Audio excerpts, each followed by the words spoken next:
Find the equation for the quadratic function whose vertex is at 3, 2 and passes through the point 2, 3. Okay.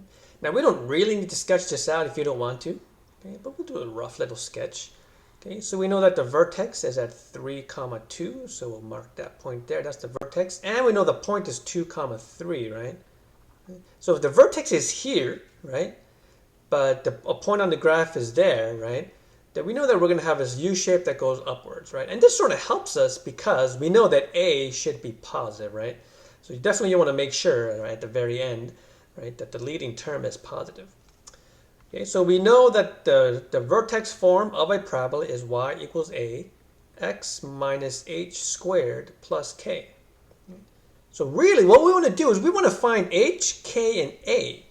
Okay, remember x and y refer to the points on the graph, right? H and k refers to the vertex, right? So let's think about that. The vertex is given, right? So we know that we're going to have y equals a x minus 3 squared plus 2. Okay?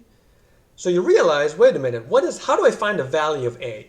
And the key is we need to use another point on the graph, right? We need to, as long as we know xy, which is a point on the graph, then we can sort of work backwards and solve for a.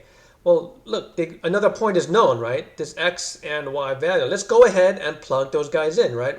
Y is 3, so 3 is equal to a 2 minus 3 squared plus 2. And you notice that once we do all the math and solve this, we can actually solve for a, right? We can determine what the value of a is, okay? So 2 minus 3 is -1, but when we square that, we get 1. So it's a plus 2. We'll subtract the 2 to both sides here. Get a is equal to 1. Okay? So really, a is equal to 1 here. So then as a final answer, we get y is equal to 1. You don't really need to write that if you don't want to, right? So we'll do x minus 3 squared plus 2. And this is going to be the equation of the parabola that satisfies these conditions.